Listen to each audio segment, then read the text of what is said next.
Hello, everyone. Welcome. Before we get started, I would like to invite everyone to take a moment to arrive. If it feels comfortable for you, just to close your eyes or soften your gaze. Take one slow, full, intentional breath in and out through the mouth. With that next inhale, go ahead and draw that inhale from the bottom of your belly in through the nose. Slow down that inhale even more. And when you're ready, go ahead and exhale. You all made it here. Welcome. For those of you who are new to Psychable, welcome home. Our mission is to empower individuals seeking the healing properties of plant medicines with practitioners, knowledge, and a community that truly supports them. So whether you've been with us through Psychable, the microdosing method program, or this is your very first time, we are so honored that you are here with us in the circle. And before we go any further, I just would like to name a few things. This is a safe space. All of you are welcome here. And so what I would like to invite is let us all leave our masks at the door, the roles we have to play at the door, leave whatever you are carrying even 5 minutes ago. And so for the next hour, you don't have to be anything other than exactly who you are. And secondly, we are here to meet you at the center line. We know we cannot do the work for you, but we are here fully present and committed to be here meeting you at that center line. And then thirdly, there is no guru, there is no expert on how to heal you. You are your own authority. We are here to offer tools to hold space, to provide safety, and to walk alongside of you. And one more thing before we begin today.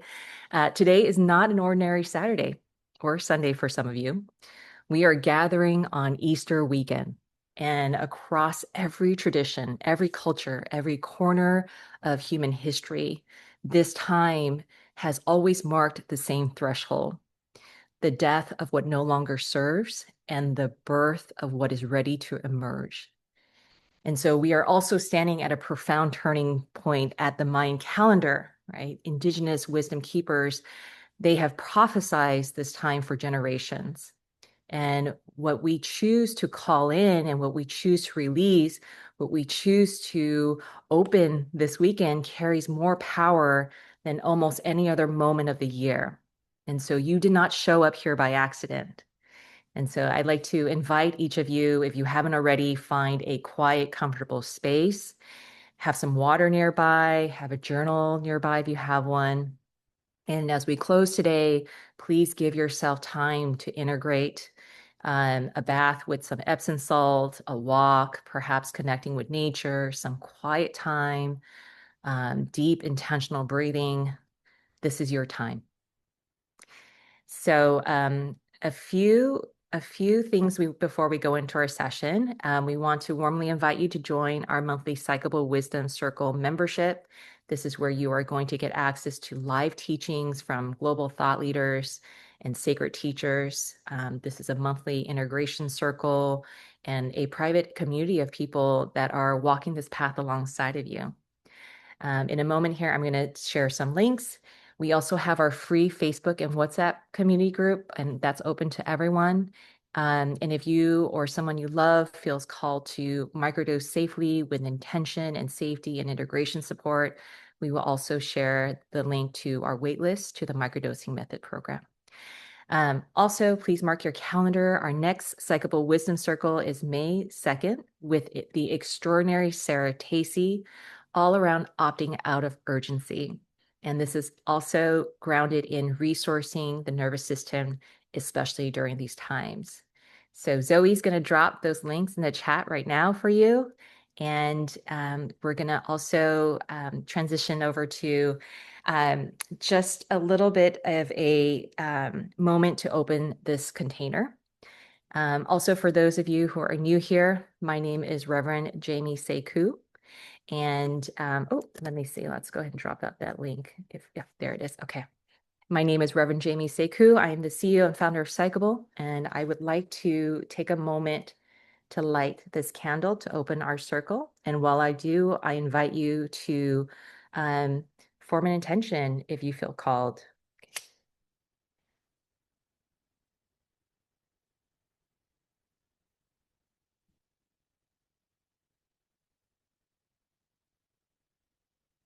So we are living in a time where so much feels like it is unraveling, and many of you are potentially running on even empty and navigating enormous transitions, carrying responsibilities that feel like they are yours alone, and struggling to find a moment of even stillness inside of all of this noise. And so, what I've come to know is that through my own journey and through witnessing so many beautiful souls on this path, is that when we do not express ourselves, when we suppress, when we push through, that energy doesn't disappear. It gets stored in our bodies. And over time, it can show up as illness or disconnection, but as even a quiet but persistent sense that something is off or something is missing. And so much of what we tend to seek in our relationships, in our health, and our peace lives in our bodies. And so it lives in how it relates to the wisdom that is already also moving within us. And so today we get to explore exactly that. And this is not from a place of theory, but actual lived in body experience. This gathering exists outside of our regular monthly rhythm. It was called into being specifically to receive this live transmission at this time on this weekend. And so it is not a coincidence. We actually called in 16 souls today, and we have all 24 of you here. And so I want to deeply bow and just express my gratitude to each and every one of you. We are so honored to have you here with us. And it is my deep honor now to introduce our guest for today. Her name is Leanne Edwards. She is an internationally recognized embodiment teacher and the founder of Earthwalk Global. It is an evolutionary school for soul-led transformation, and she is oftentimes referred to as the archaeologist of the soul, the new earth architect, and the tea lady. And so for over 2 decades, Leanne has guided thousands through her pioneering Foundation of Embodiment journey, helping those of them that she serves and supports dissolve distortion, awaken their divine blueprint, and anchor their leadership in love and in sovereignty. And so Leanne is joining us today live from Antigua, New Zealand, from one of the most powerful gateways on the planet. And she is here on this Easter Sunday morning, her time, to guide us through something that we will remember for a lifetime. So, Leanne, welcome. We are so happy and honored to have you here with us. Um, and before I hand it over to Leanne, I wanted just to mention that um, here is what we are holding as our intention for this next hour together. And it is to reconnect with deeper rhythms within our body and the soul that we already carry. It is to release old patterns and energetic imprints that have been blocking our authentic expression. And it is to reclaim our leadership grounded in love, purpose, and our own inner knowing. And so this is not a talk. This is not a presentation. This is an interactive, experiential shamanic journey. So we will ask that you come with no preconceived notions or ideas with what will happen and how. We just ask that you just come open, come willing and ready, and the infinite power and potential of what may unfold is available to every single one of us in this field right now. So I would like to invite Leanne here. And Leanne, would you like to share with us first about what we are stepping into today and how best to receive it? Morena from Aotearoa. Thank you, Jamie. Thank you, Zoe, for coordination. And thank you all for answering the call to join us in Circle today. From Aotearoa, New Zealand, Aotearoa, some refer to as land of the long white cloud, but the ancient name is long threshold to the universe. And today Leanne is house and cat sitting for her mother so she could venture to visit family in the galactic gateway of Whangarei. And Whangarei is also known as the gathering place of the whales. And I just wish to take a moment to honor my red road path of remembering of the Andean and Amazon traditions through the four winds. So we're on a journey into the unknown, and the best preparation is to have no expectation. And in the shamanic way of learning, we learn by having the experience first, and the understanding comes afterwards. If we over-prepare and want to know everybody else's experience before entering an experience, we actually begin creating it and filters through which we will have that experience. So we're going to go on a journey today with intending. I love the word intention. Intention. The last thing we need on this earth is more tension. So we could intend that by coming together in circle, effectively around and across Mama Pacifica, the Pacific Ocean and the Pacific tectonic plates that are moving right now and preparing for greater movement right now, that we intend whatever wishes to unfold through this journey together without limitation is for the greater good of person, people, the collective, and our planetary body. And that is a really important thing on the journey home to self. Often if you do soul retrieval, it's like, okay, what do you want to put in instead? Rather put nothing. Stay open to the infinite. Our greatest possible soul destiny and service to person, people, and planet in accordance with divine plan and divine will, and in right relationship with our physical body and human experience. So how many people here are sensitives, empaths? Hands up. Please know and understand this is your superpower. Our sensitivity is our superpower.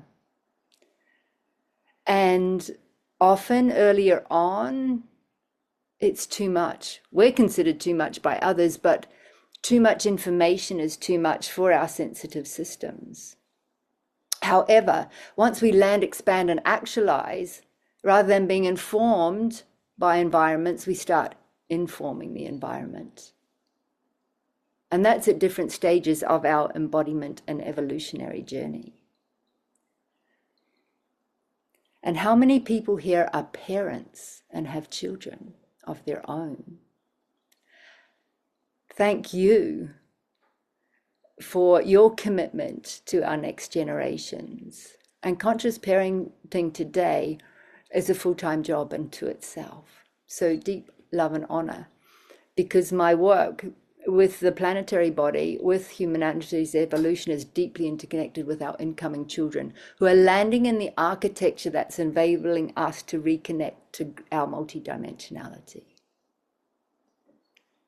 And the interesting thing on this journey, home to self, I've found, is we often have peak experiences, moments of wonder, connection to the heart.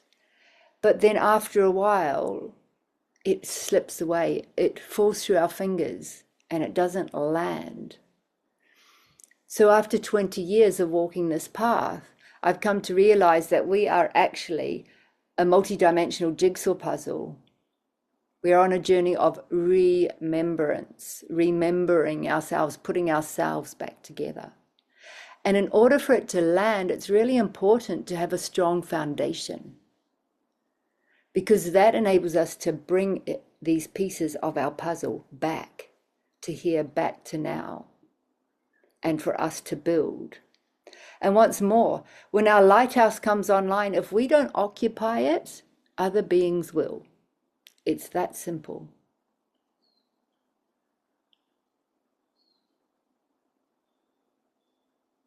So, welcome to Earth School, the University of Duality on the only planet of choice, the planet where we choose to come for the greatest opportunity of our soul's evolution.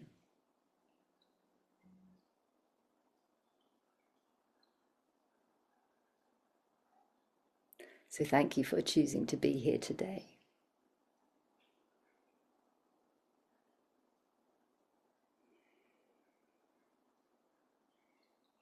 And I'm just going to pause there for a moment and ask if anybody has any questions that have arisen from our introductions today.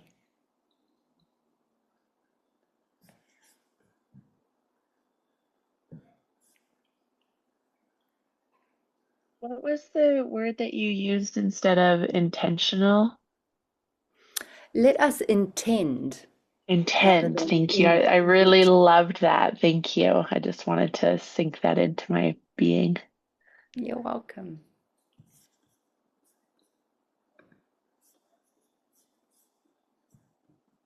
There. That's better. I can see you all now.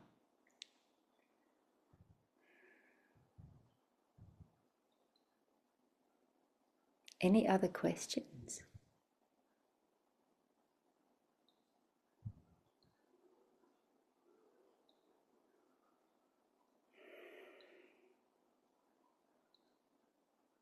How many people here are in service to others, practitioners, facilitators, space holders? Thank you. Thank you for answering the call to service. And one thing that I feel to mention just in a chat I had with Jemmy the other day was holding space. One thing that I discovered on this journey of my own embodiment and evolution is I no longer hold space. Because once we actually land into our bodies, surrender into the new earth architecture, we are held by that new earth architecture. And so long as we are stable in there, anyone we interact with, individuals, families, groups, are also held by that architecture. So it actually reorientates our way of operating, and being of service to others is no longer a burden or a weight to hold or carry. We are all being supported by the New Earth architecture and the infinite potential within that space.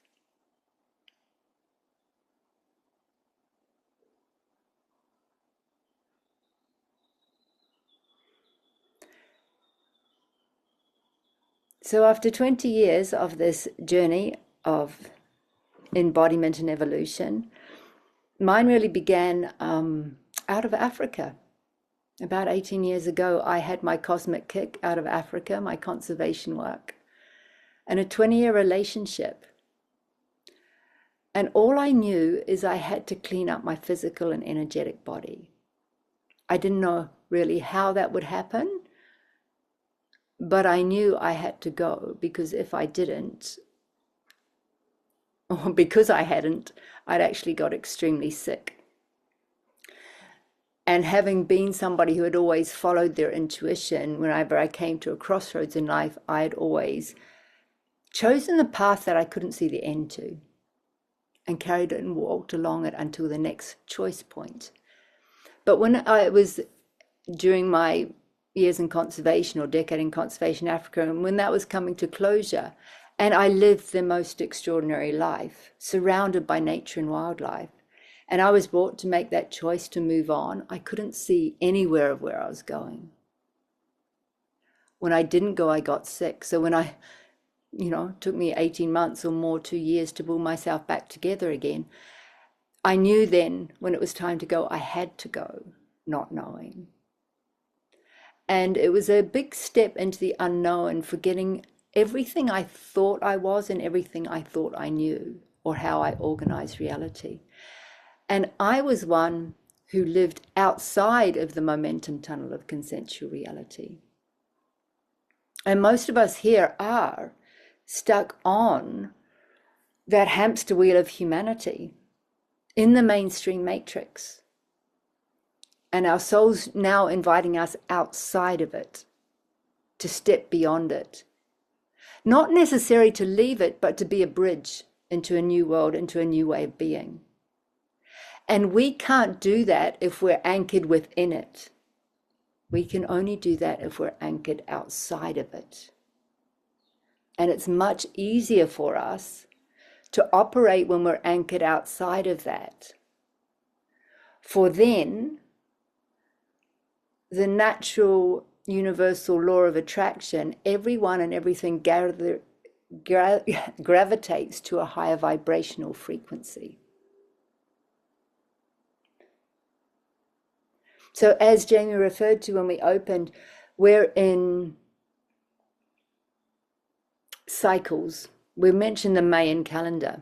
But if we start at the Gregorian calendar, the calendar that allowed us to meet at this time and space today, the Gregorian calendar does very little to syncing ourselves back with the seasons and the cycles of nature and the source of creation.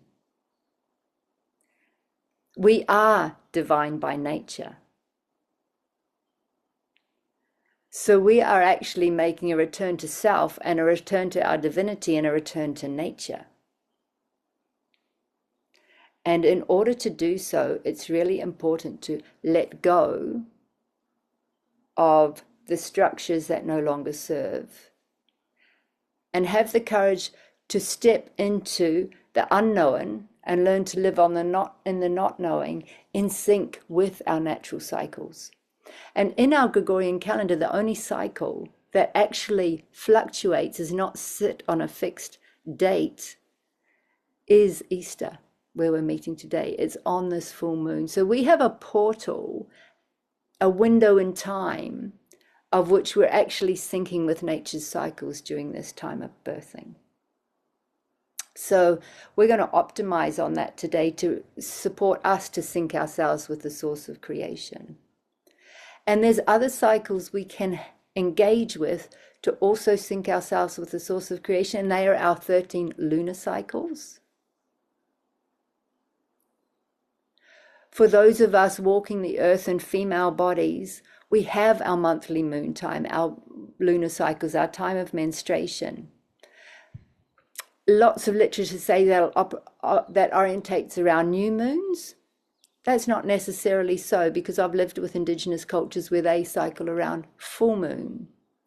And all the women in the community would cycle together. Why? Because they're in sync with the source of creation. So whether you're a lunar feminine or a solar feminine, trust in the natural cycles and always give yourself time for that. Then we have our solar cycles, our main equinoxes and solstice, and we've just come out of March equinox prior to this Easter passage, and the cross quarters in between. When we pause long enough to honor these cycles,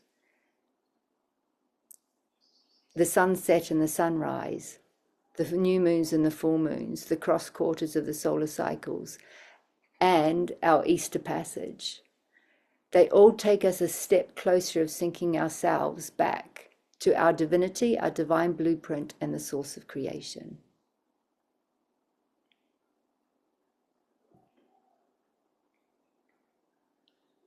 So with the Mayan calendar, most of humanity is operating in the 7th or 8th wave of the Mayan calendar.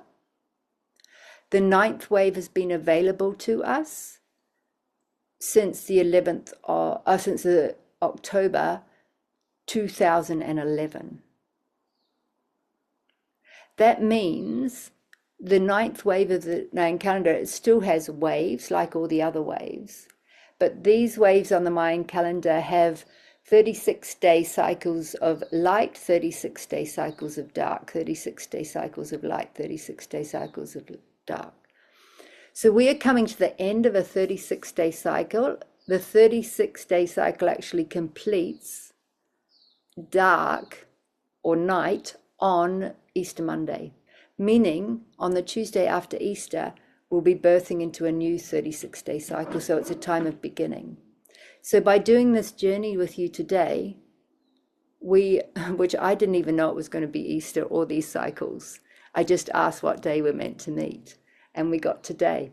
So know that we are here to recalibrate, reconnect, reorientate in order to birth anew on Tuesday. Are you ready for that? It's great news. Any more questions that anybody has before we begin the journey?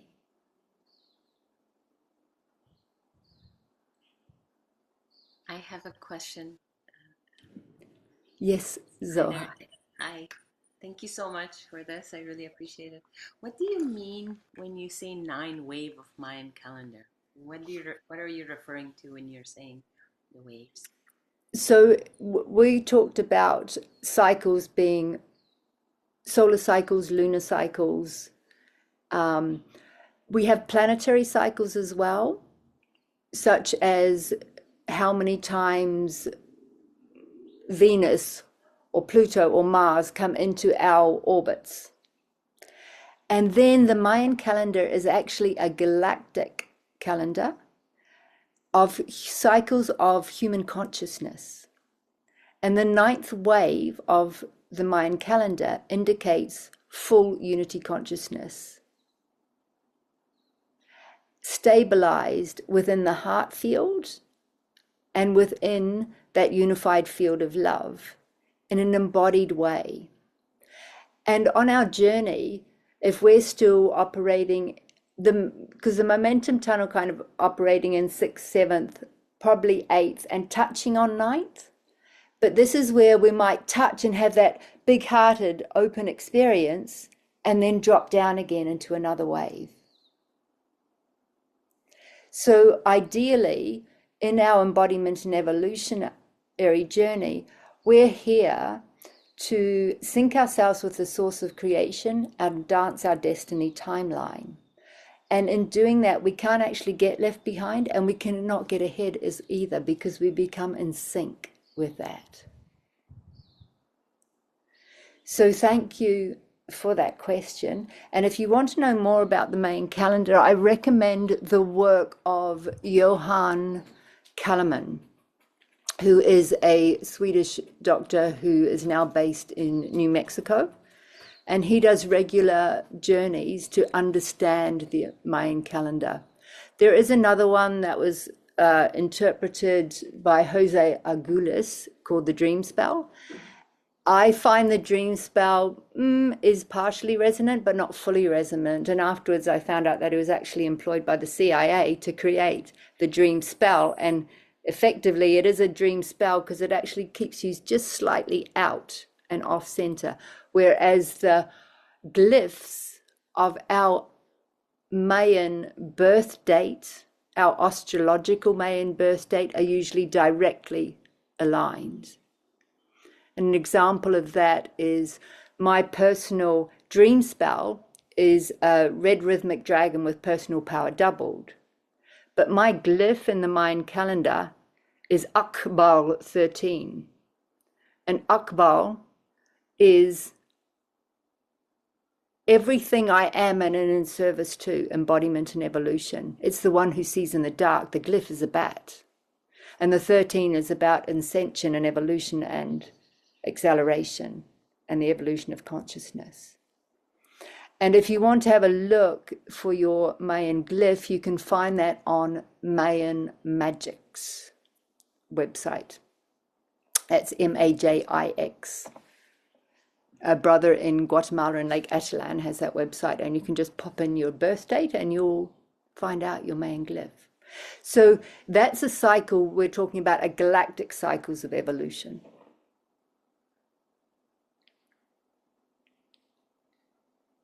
Any other questions that anyone may have? Thank you so much for that. You're welcome, The link. Zora. I added the links that Leanne were referring to um, with respect to the Mayan calendar and the Mayan magics. Leanne, did you still want me to share the Jose dream spell one as well? Oh, if people are interested, yes. I'd just be very mindful not to go down that wormhole.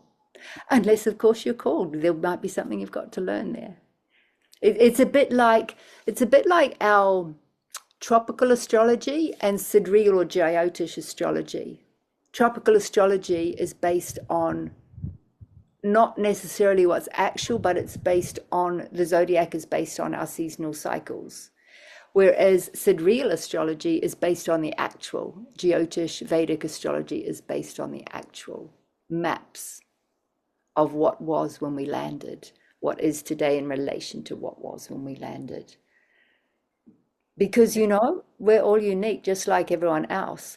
And the song the planets were singing when we landed on the planet, if we know what it actually is, then we're going to be less likely to get derailed on our earth walk. We're going to be more on course, on track, as the one we came here to be. To make sure I'm sharing the correct link, it's Dream Spell, The Journey of Time Ship Earth 2013 kit. Is that the correct one? Jose? No, that'll probably be somebody's personal one. But many people have trained in the dream spell technology and are sharing it. Yeah. Okay, I will circle back with you with the correct link then. I like to encourage and invite anyone that feels like a really pressing question, even personally, professionally, feel free to bring that in. Anything that you like to ask Leanne at this time before we go into our experience. This is a really unique opportunity for her to tune into your question as well.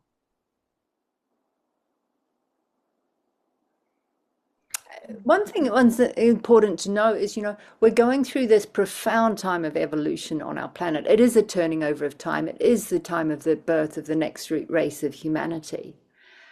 And we are not the only ones evolving. Our allies are too. That means all of our plant teachers, our medicine teachers, our stone beings, our crystal kingdoms, all beings, all species are evolving right now. And so too is our ability for interspecies communication. And our interspecies communication depends on our depth of being able to listen.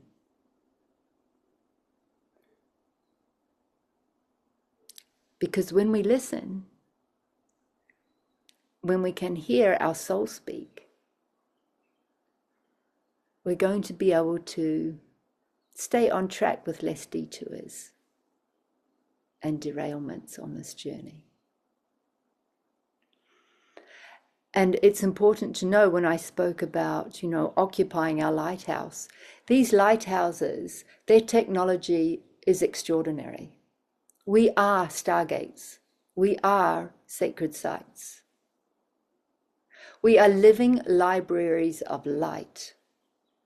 So even in our journey today, that we have an hour and a half journey today, I guess because my system's been to so many sacred sites and had so many experiences, that they are available as architecture to your system while we meet. So you may receive information that may be quite different to what we're talking about. But if your system is ready and open to receive, and there's something it needs from my system or one another's system, that can all happen through osmosis in our meeting today.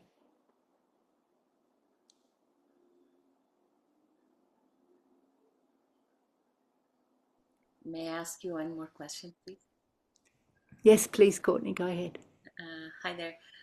What I was going to ask you is, you said earlier, you said we have to step into that new earth so that we can work from the new earth to this earth. How do you explain bridging the two if we're in service, and how to manage that?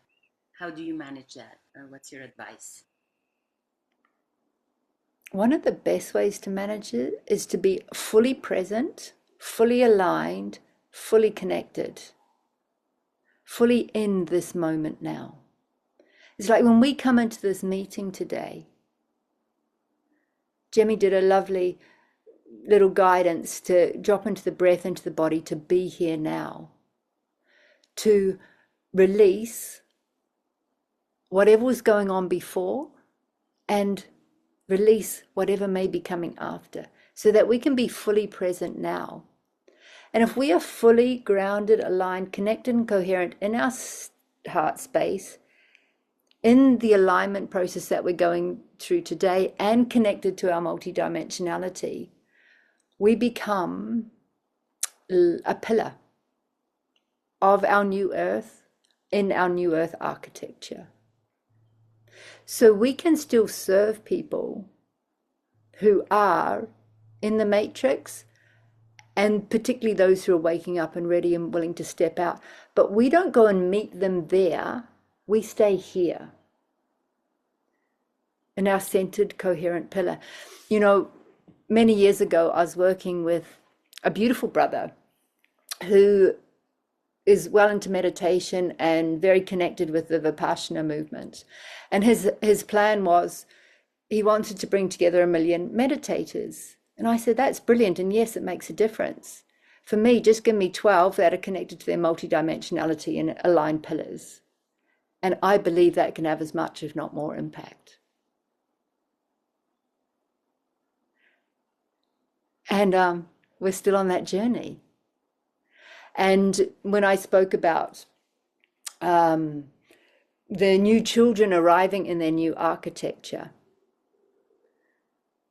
they're making it available for us to connect to our architecture. So the parents that landed these children, and some of you are here, you had to do a lot of personal work in order to land these children. And it was probably a huge amount of morning sickness for anything that you hadn't cleared for them to be able to land, and also within the relationship of the family unit. Some of the family units made it through the cleansing and purification process to birth a child. Some have stayed together, some have gone apart because they couldn't maintain the frequency of the incoming children. Now those incoming children have also, when I say been connected with the new earth planetary architecture, they've actually shown us that they want 12 sanctuaries on the planet. The first 4 are here in Aotearoa, New Zealand, Bali, Indonesia, Hawaii, Costa Rica. And they've shown us that they actually, to land the physical manifestation of the structures, they require 6 pillars.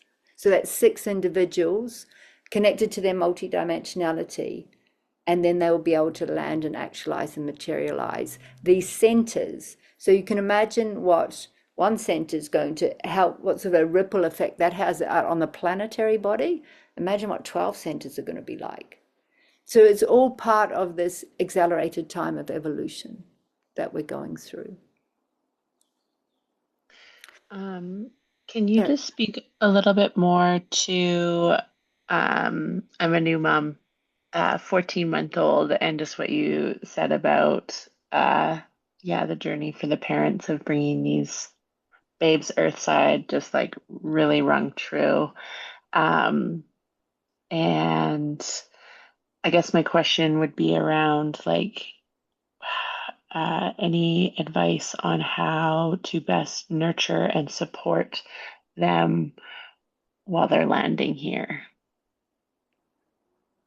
Well, the first one is, how do you nurture and support you? Mm-hmm.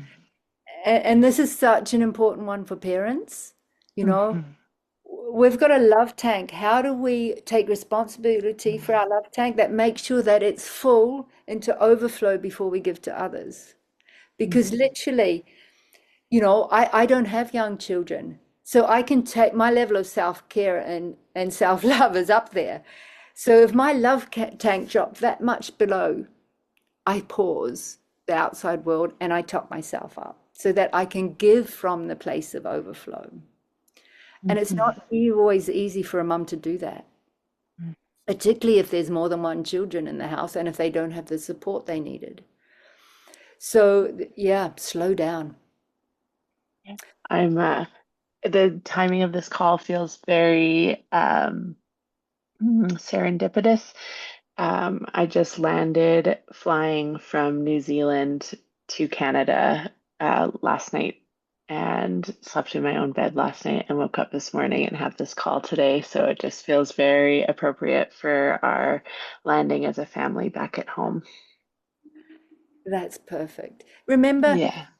you know, on this planet, it's more about being than doing. We're Mhm. actually here to enjoy. So what happens if we slow life down so we can live life at the pace of grace and speed of love? Mm.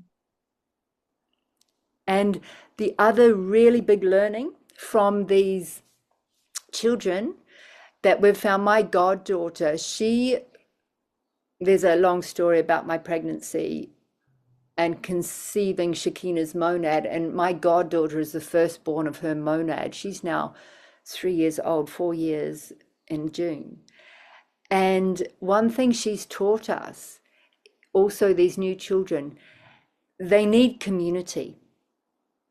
Solo parent or two parents is not enough. They actually require community. They require the community to interact with, to fulfill all their needs, and to activate them.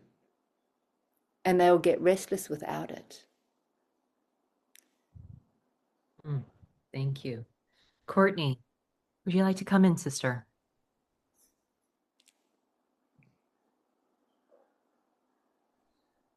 Thank you. I was just wanting to hear a little bit more about the light gate. It was one of about needing to fill our own light gate so that other energies don't fill it for us. And I'm not sure if I'm phrasing that exactly how you meant it to be, but something about that really felt really true for me. So I was hoping you could speak to a little bit more about what that means. Thank you, Courtney. Great question. I refer to our Stargate as a lighthouse. And particularly, you know, most people here, they've had their first awakening experience and what it's like when the heart expands, when everything comes online, everything's bright, fluorescent colors. And what happens is when we come online like that, we become a beacon of light for other beings that are not embodied. So if we don't occupy our lighthouse, other beings will gladly take that space. And this is why often we say after the ecstasy, the laundry. You know, we have those huge experiences and then crash afterwards. Or that huge influx of light brings a whole lot of stuff up from our unconscious for excavation. So this is why we created the Foundation of Embodiment program, really. You know, it's 20 years of research with my own work and others. What are the actual foundation building blocks of our architecture, the foundation work of our lighthouse, so that it stays strong no matter what it encounters? So it stays strong in the storm. So it stays strong and builds strength into a pillar in this turning over of time, when these tsunami waves of change are washing through our planet and humanity. And that's what we're going to go into today, the first piece of the foundational process. Because, you know, we are divine by design. Our blueprint is perfection. However, the experiences that we've had that have remained unresolved in this lifetime, in this timeline or others, remain in our blueprint and will keep us repeating those experiences until they are resolved, until distortion is brought to coherence. To understand that, imagine if we have a traumatic experience, no matter what it is, it's like a line in the sand. And a line in the sand will get washed away by wind or water. But the more we think about it, we start carving it in wood. The more we have suppressed, unresolved emotions, unresolved truth not spoken, we're carving it deeper in wood. And it takes a lot more effort to sand that line out of wood. And if we keep on thinking about it, recycling the emotions and entities attached to emotions that have been suppressed, repressed, bypassed, then we start to cover it in stone. And if we don't resolve it in this timeline, it gets carried on to the next as a samskara. So we're here to bring resolution to distortion and to stop creating more so that we become a still pond, so that we become a strong pillar. So that if we get knocked out of our center, we know we're aware of it and we'll do whatever we have to do to bring it back into alignment.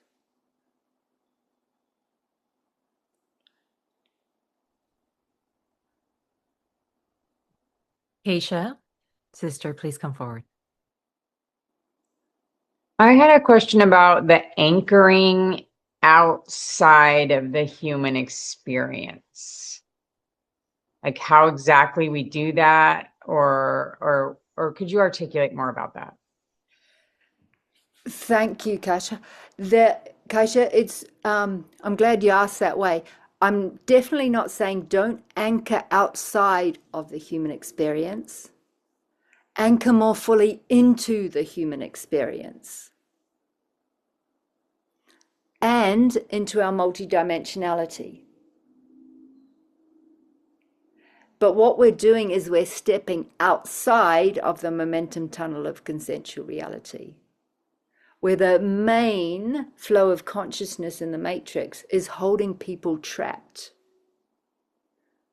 in fear and easily manipulated.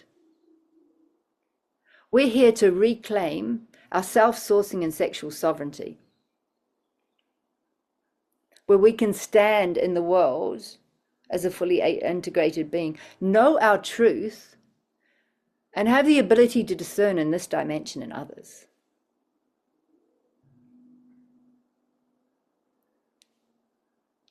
And that knowing of truth isn't what we're being programmed.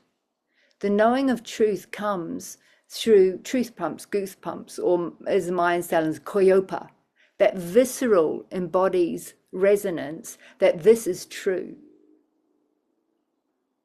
Since my system came into an alignment and an integrity of that degree of truth, I actually get physically uncomfortable if I don't speak my truth.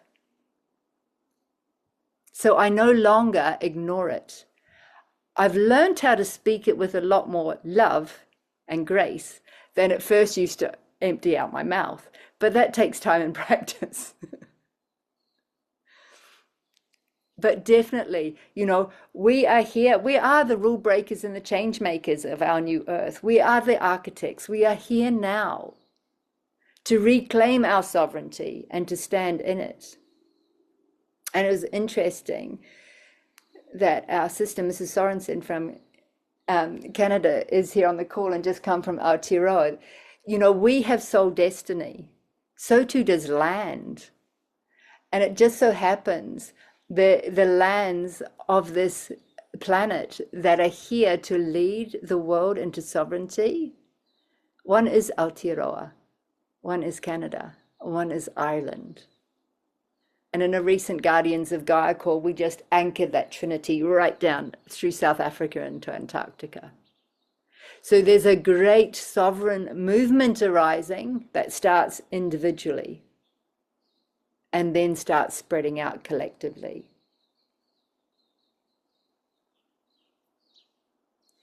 So it's an exciting time to be alive. Leanne, I have two questions. One is, can you speak to the topic of grief? There's a lot of us out there that are moving through grief and a lot of other emotions. We don't want to bypass these emotions, right? And so can you speak to that? And then secondly, can you speak more to the sovereignty aspect? There is a movement around a huge migration of citizens moving out of the United States into areas such as New Zealand and also Costa Rica and other places that they feel called. I'm curious if there's yeah, a message, or if you can speak to those two themes. Thank you, Jamie. Let's start with the sovereignty because we're on that thread, and then we'll come to the emotions because that'll lead into our journey today. The sovereignty piece is huge,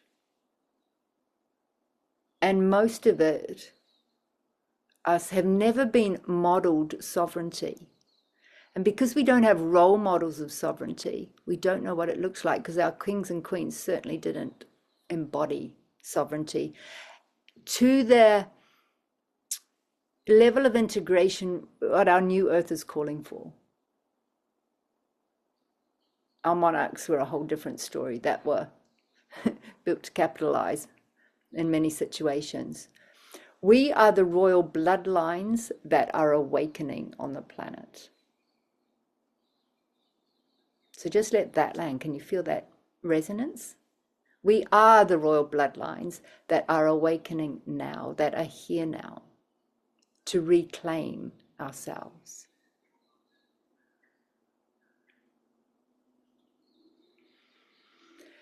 The path of sovereignty is one of full self-responsibility. That we are the creators of our reality. We are the creators, the creatrix. We are consciously or unconsciously creating our reality with every moment, every thought, every word, every action. If we are living the life we don't want to live, we need to do the inner work and make more conscious choices. And this is why this level of shamanic energy work is vital at this time, because, you know,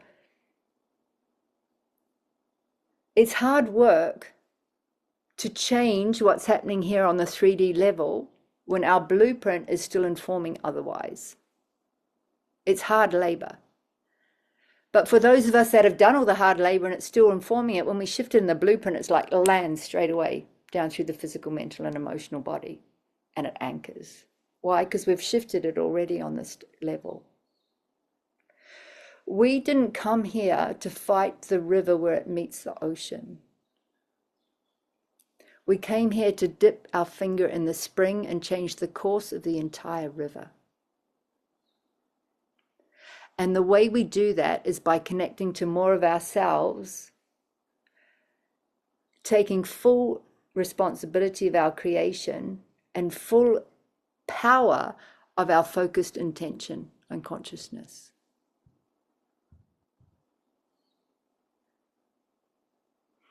And as we come into full alignment and integrity and are living a soul-led life, our soul will show us where we need to be when,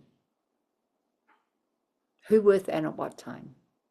And it's really important right now that we answer those callings now. It is the 11th hour. So if your soul is calling you to be somewhere where you are not now, but you need to be, best bring closure to what you need to, so that you may step into your next life. And that's another important thing just on that sovereignty bit and bringing closure. Energy management. We need to know where our energy is coming from, take full responsibility of its management, and choosing where we focus it, which is not what we were programmed, you know. Half of humanity are walking around feeding horizontally with no connection to Earth or cosmos and looping in the hamster wheel. So it's actually really important to bring closure to all that is completed, to make space without having to fill it up, to make space to land more of your own light ship into this body on this planet now. And it will strengthen and fortify your physical, mental, and emotional architecture to walk the path your soul came here for.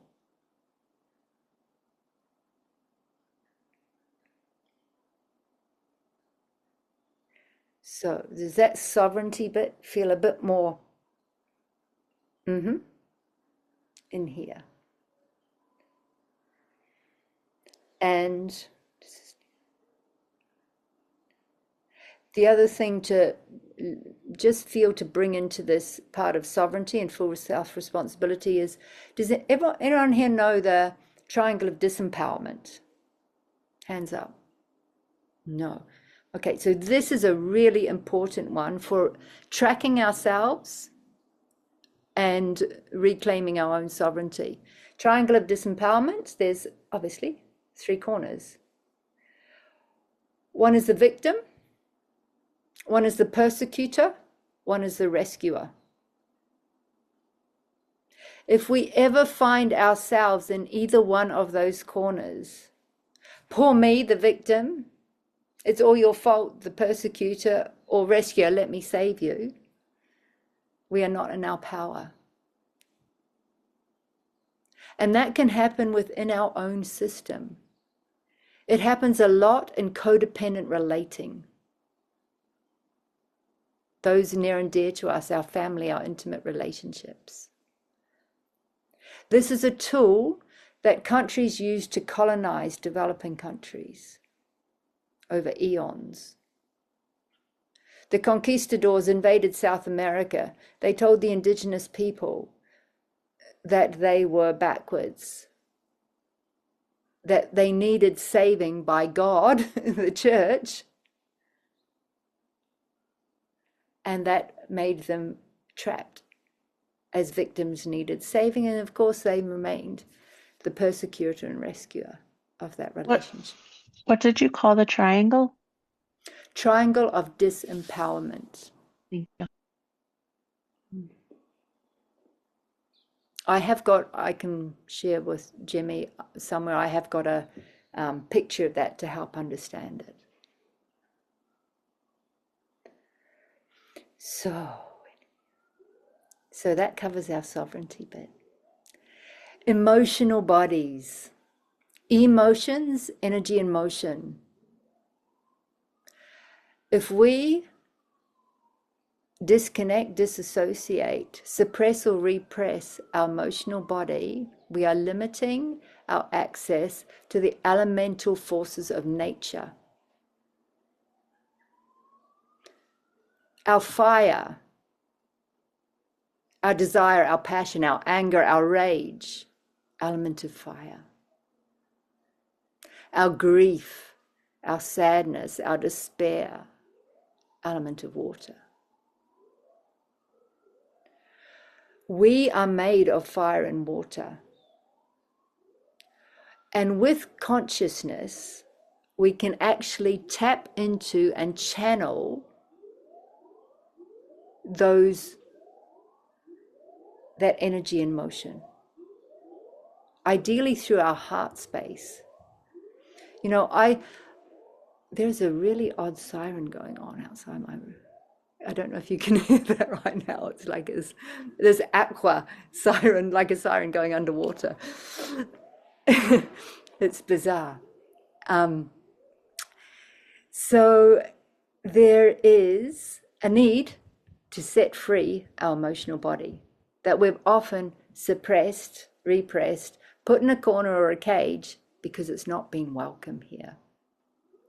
I myself was born and raised in a house where anger was projected. It was very volatile.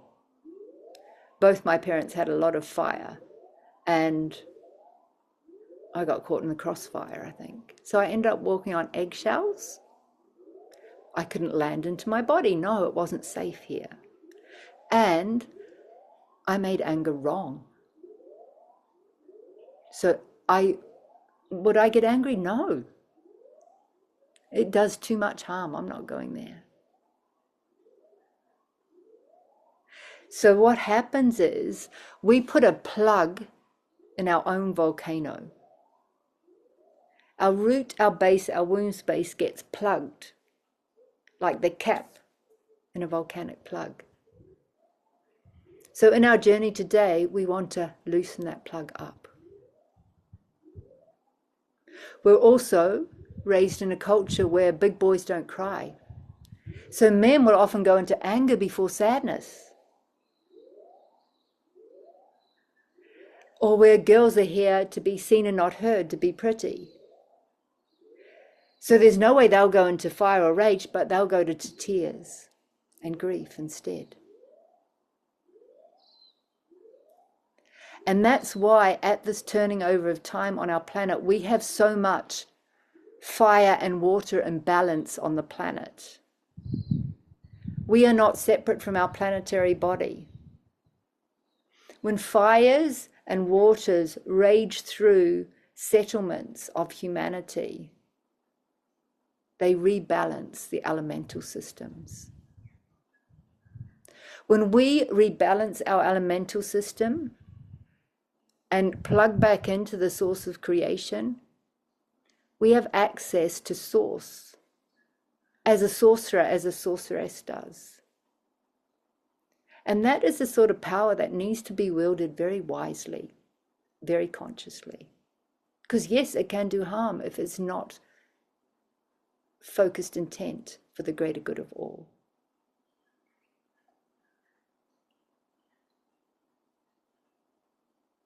So there's a little bit on our emotions and why we're going to become reacquainted with our emotional body. Beautiful. Thank you so much. I think this is a perfect segue to move into the continual guidance and experiential from you, Leanne. Thank you, Jemmy, and thank you everyone for being here today. It feels important that, that when we go on this journey, we don't want to take you straight back into your mental body to talk about it. And we're also in cultures where there's a lot of dysfunction where we'll actually talk off our life force energy rather than going into the stillness and the silence and dropping deeper into it. This pathway home to self reawakens the pharmaceutical factory within ourselves so that we can even activate our dopamine simply by breath and shift of consciousness. This journey of embodiment reawakens our ecosexual nature so that it's no longer dependent upon anyone or anything. We don't need another to activate ourselves or stimulate ourselves through fantasizing. Simply being embodied and in connection with nature is occupational arousal. And it is so beautiful. That one day I'll even write the bumper sticker, I'd rather be naked in nature. Because it's a gift to be here in a body on our planet right now. And this is why in the Foundation of Embodiment, one of the biggest pieces we do after the foundation process is coming in into the root-based womb space sexual center. Because if there's any shame, fear, guilt, or trauma held in this center, we're not going to fully land into our body and into the planetary body. We need to have free flow of life force from there.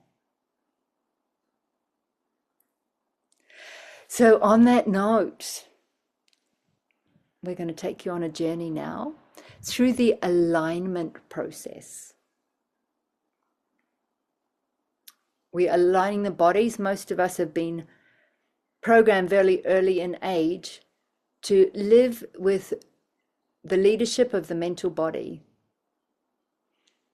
according to thought forms, beliefs, and patterns of behavior, religious indoctrination, cultural programming, all on top of the inheritance of our ancestors who haven't done the resolution of their own trauma.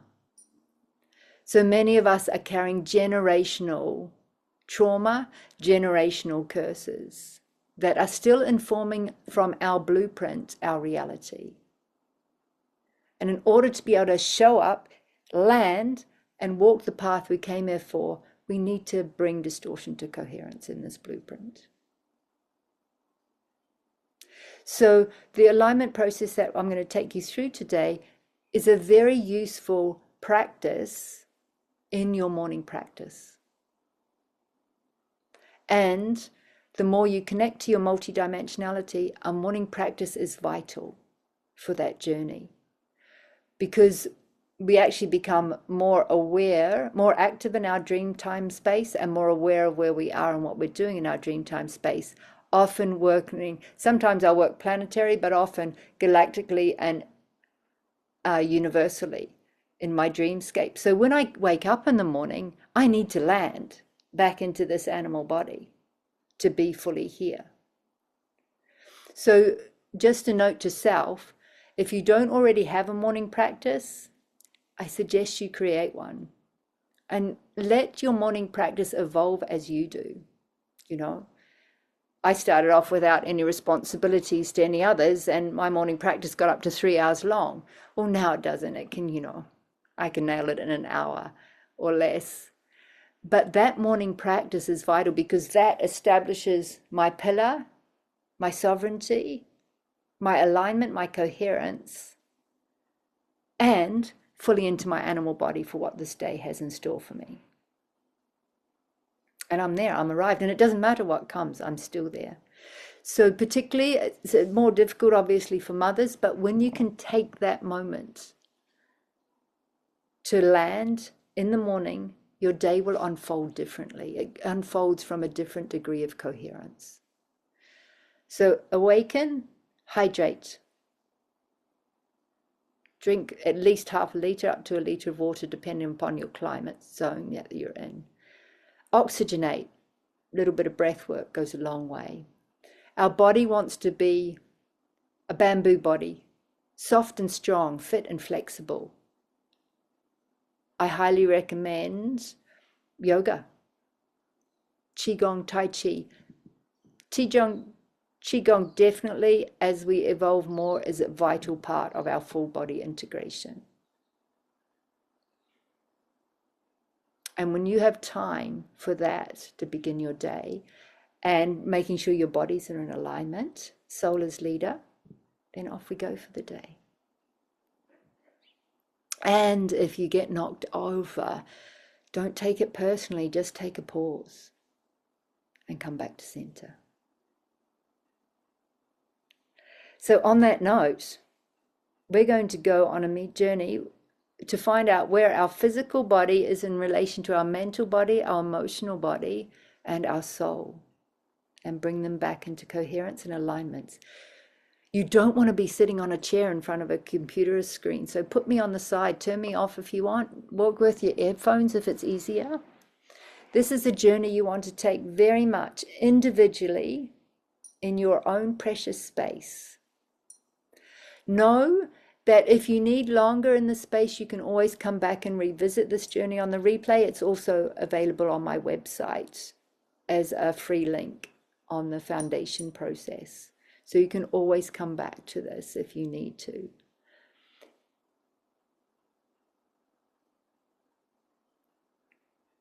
So find yourself in the center of your room, your space, your sacred place.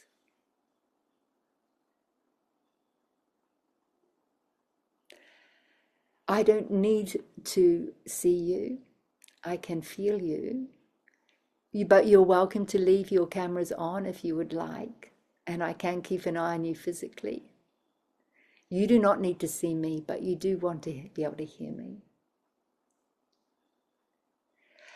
And it's really interesting because everyone's getting comfortable and lying down, and this is okay to start with. However, this is a journey that we're going to do with our body. So you will be moving on this journey, sounding, breathing, and remembering that there's a connection between our sound, our voice, and our root base, womb space, and sexual center. So to open one, if they're both blocked, it's very difficult. To open one opens the other. So coming home to yourself, getting a felt sense of how you feel like now. How does it feel in your body, in your place, in your space? How are you feeling physically, mentally, and emotionally?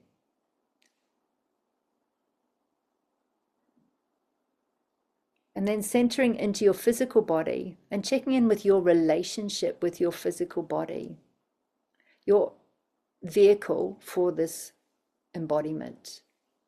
for this earth walk. As you feel into your body, let me give you something else to feel in. That our absolute foundational stone of our embodiment is unconditional love of self. A self-love so deep that we will not compromise for anyone or anything. So this journey home to self is a journey home to love and truth. A truth we'll no longer compromise.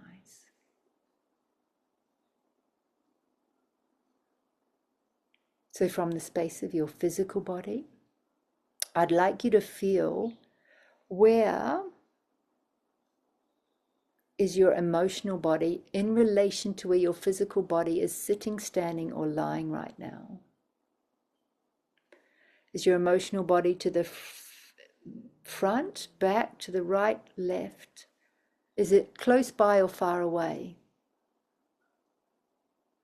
And then I'll invite you to take a cushion, a pillow, a rug, a little marker point, and go and place something as a marker point where that emotional body resides, in that corner of the room, in that space, and then come back to where your physical body is right now.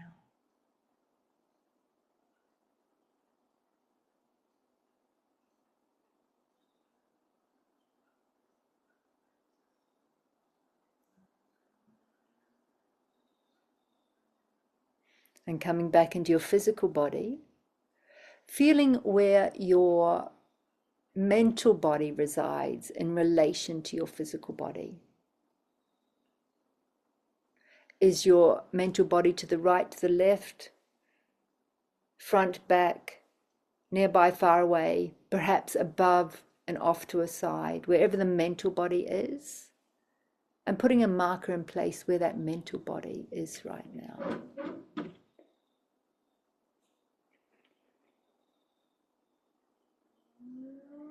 A cushion, a blanket, whatever you need to there. So you know where to go and pick it up. And then coming back to where your physical body is. And now feeling for where your soul is in relation to your physical body. Is it in your body or is it outside of self? And again, is it above, below, right, left, near, far? And place something over there, wherever the soul is, as a bookmark of where the soul body is right now.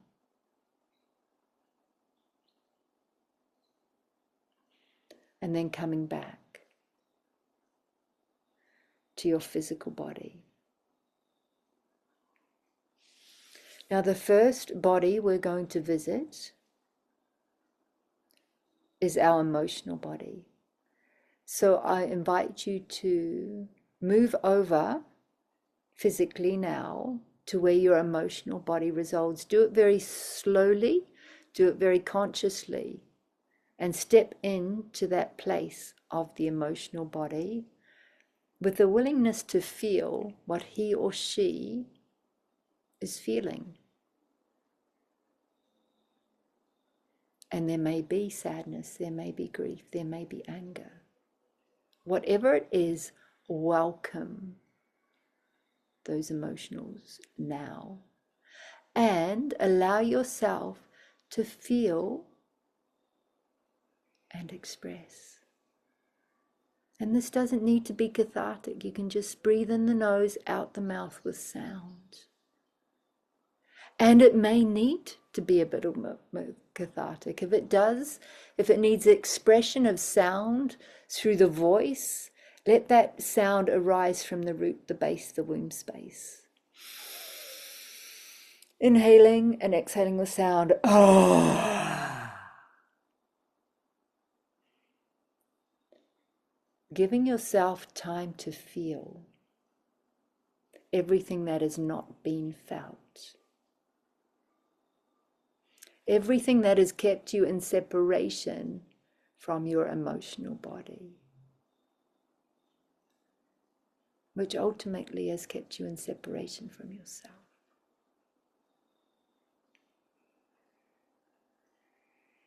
There is no judgment here, just love and presence.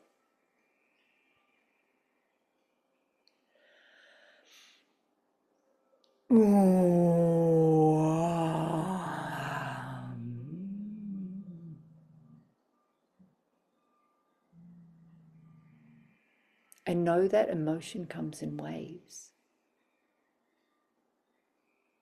Don't just have one wave and think, it's done. Drop in deeper, feel.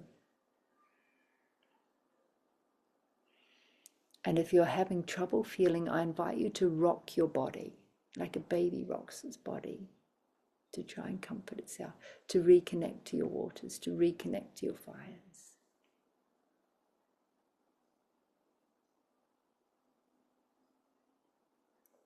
And be open for what may lie beneath. You may find one emotion shapeshift into another. There was something even older and deeper lying beneath that. Breathe in through the nose, out through the mouth with sound. And give yourself freedom to feel and freedom to express.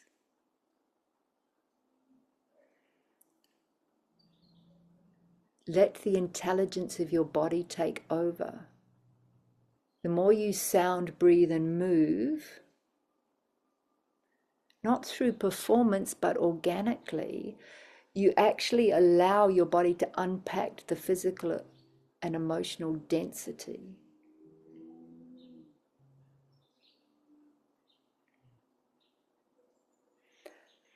Our bodies are libraries that hold the journals of all the suppressed stories, trauma that we have carried. And this is your opportunity to unpack.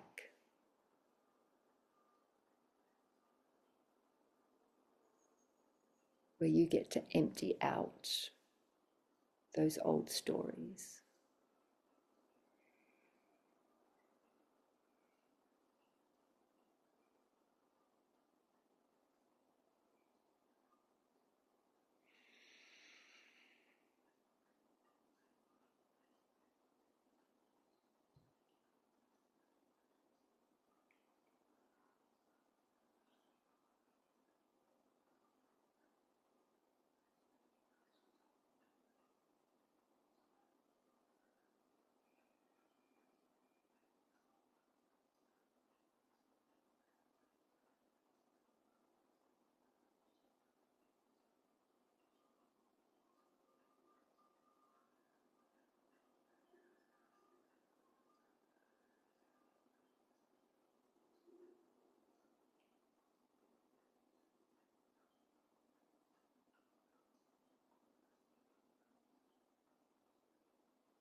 Now asking your emotional body if he or she is ready to come back with you.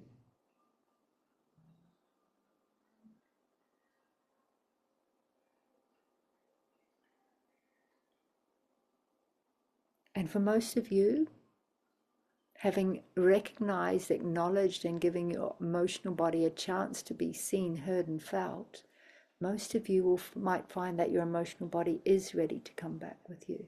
Some of you may not. You may need to revisit. Or your emotional body might be ready to come half the way home. Whatever it is, bringing slowly, consciously, intending to bring that emotional body fully back to where your physical body was originally located. And inviting that emotional body home into your physicality. And doing that by inhaling, exhaling with sound, and feeling that sound vibrate all the way through your physicality.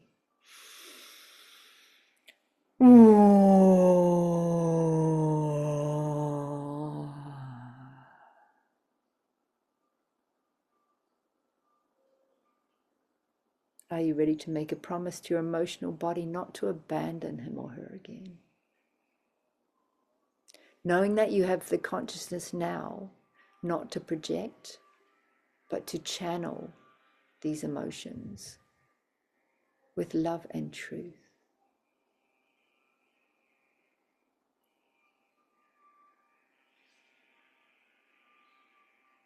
And from the space of your physical and emotional body, where is your mental body now in relation to these two?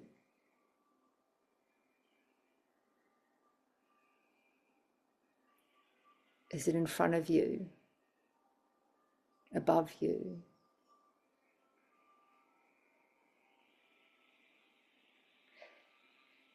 To the side? Wherever it is going now to join your mental body? And having a conversation with the mental body, inviting the mental body,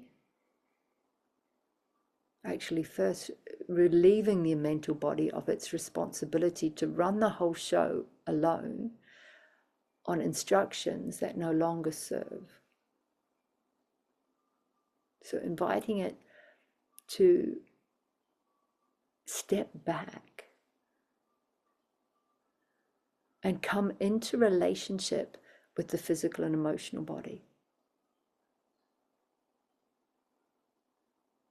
For those who mental body is way up on the top story of your skyscraper, you may want to take it into the lift and push ground floor and slowly bring the consciousness of the mental body down through all of the floors, all of the layers, all the dimensional realities, all through your physicality, your head, your neck, your torso, your heart, your lower body, your legs, all the way down to your feet, and redistributing the consciousness into your whole operating system in the process.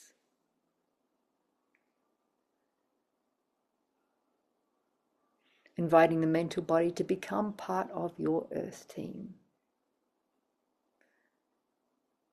where there is no hierarchy between physical body, mental body, emotional body, with awareness that the optimum operating system is from integration,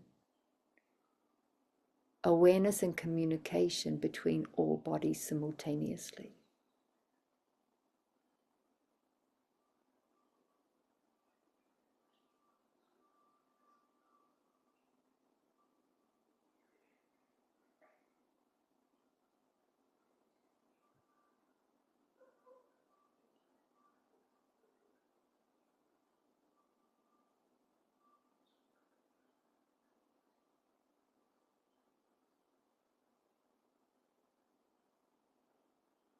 Your mental body no longer needing to operate on its own,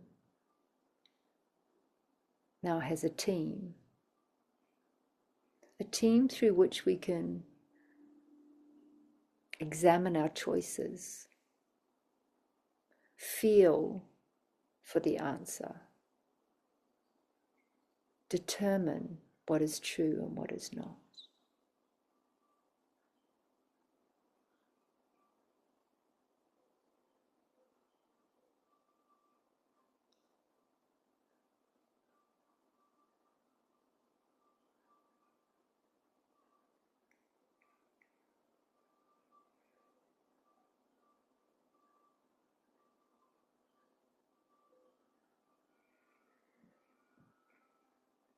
And from this integration and connection between physical, mental, and emotional body, where is your soul in relation to your earth team?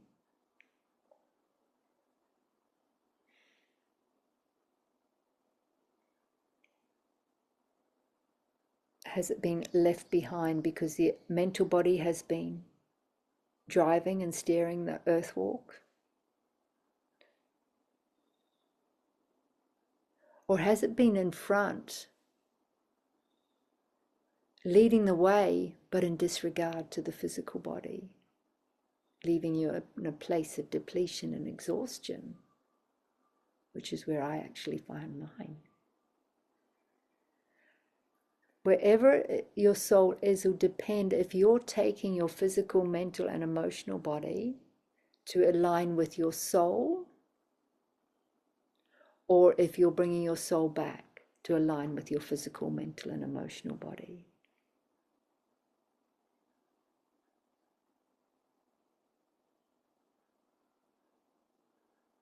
And whichever way it is, honor that for you.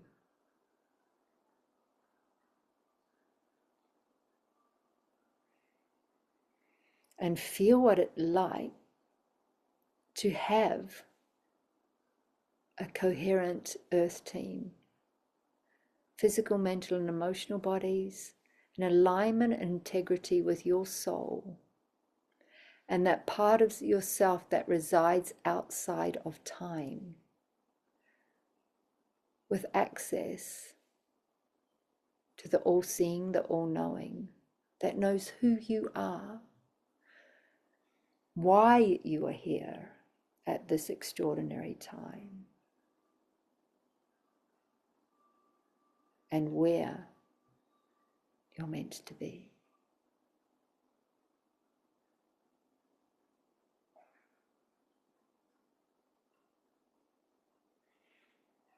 And I invite you to inhale and exhale with sound, knowing that your sound is your unique song and soul signature.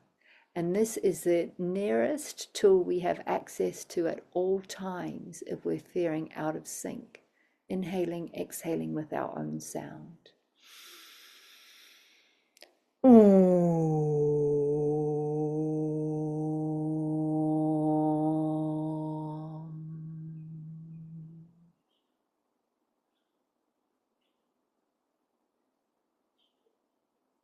And now we're going to take this alignment process one step further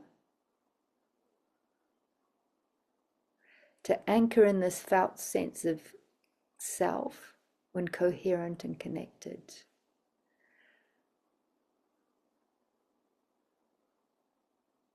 Through this Easter passage of birthing, anchoring our earth star 1 foot, 1/2 meter beneath the feet, and connecting through the divergent meridians of the planetary body.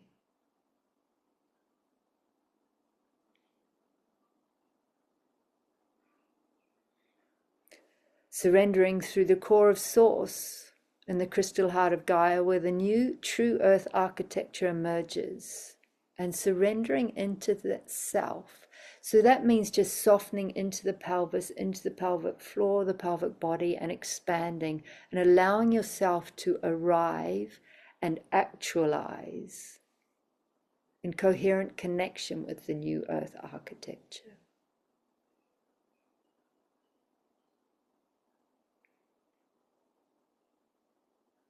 Surrendering through the core of Source in our own heart spaces.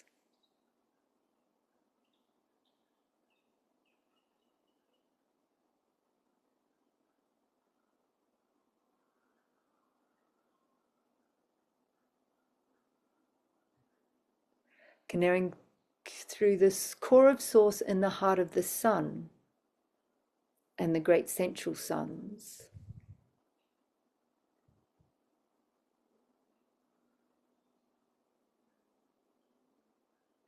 Connecting through the core of source in the heart of the moon and in the heart of Theia, our ancient moon, part of which is embedded in the African continent.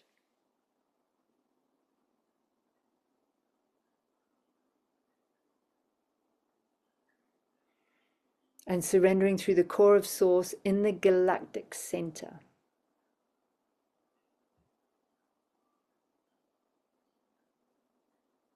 Often located in our pineal gland, our gateway to God, the all-seeing and the all-knowing.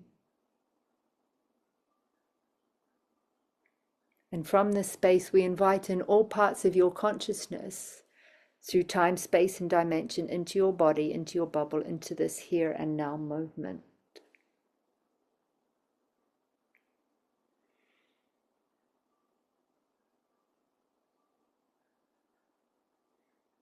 To anchor your soul into body,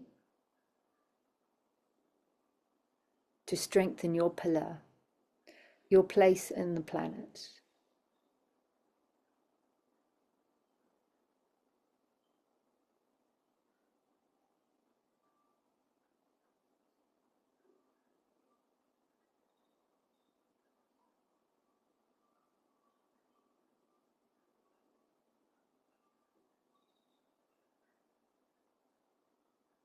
Thank you all for being here now,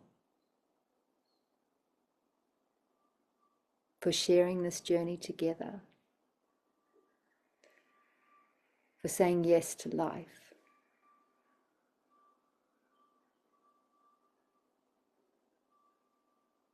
And know that our focus on our embodiment and evolution has greater impact with less effort over time.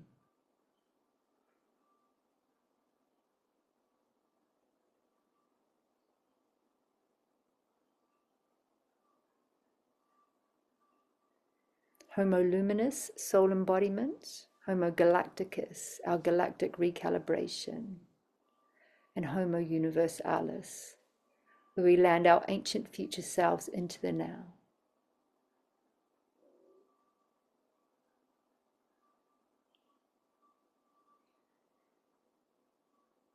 And for those of you still in this journey, who wish to take time to rest and integrate, please do so. For the integration of any experiences is just as important of the journey.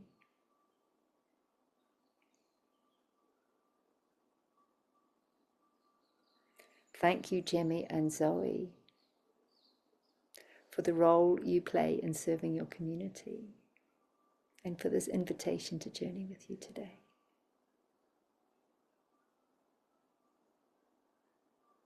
And for those that have shared with us, you're welcome to drop me a message in the next few days once you've integrated.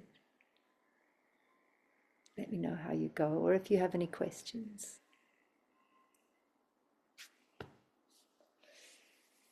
Much love, everyone. Aroha nui from Aotearoa, from your future.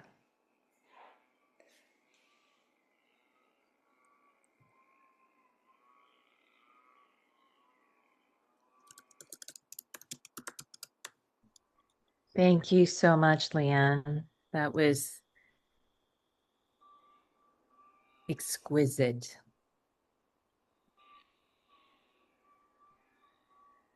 From the depths of the circle, from the depths of my being, thank you.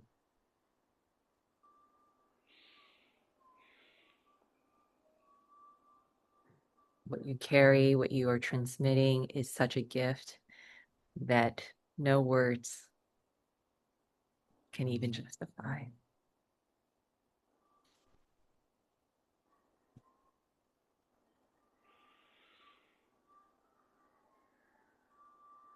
When we show up, when anyone does this work, when we release, when we recalibrate, when we return to ourselves, it ripples through our entire being, into our families, into our communities, into the collective field of this planet and throughout the universe. So thank you all for showing up today on a weekend cosmically aligned for new beginnings. And carry what you moved today gently. We encourage you to write it down, walk it out, take an Epsom salt bath, give yourself room to breathe. The transmutation and the transformation needs integration to land. And like Leanne said, for those of you who are called or moved by Leanne's work today, she offers one-on-one work and also her group work through the Earthwalk Global. And her Foundation of Embodiment journey is available as a monthly program. And we will be sure to share that. And I will be dropping a link right now to her website, for her Instagram, and also her Facebook. If you decide to reach out to her via her Instagram or Facebook, please reference today's session so she can make that connection. And so, we look forward to gathering with you all again soon. Our next Psychable Wisdom Circle is on May 2nd with our dear sister, Tara Tacey, all around resourcing the nervous system.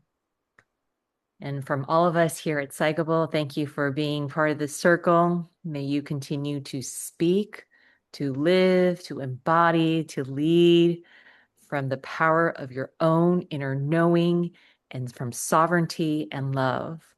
And so with that said, I'd like for us to close this container together and collectively blow out this candle. And I will, on the count of 3, 3, 2, 1. In unity, we return to source. Thank you all today. Many blessings.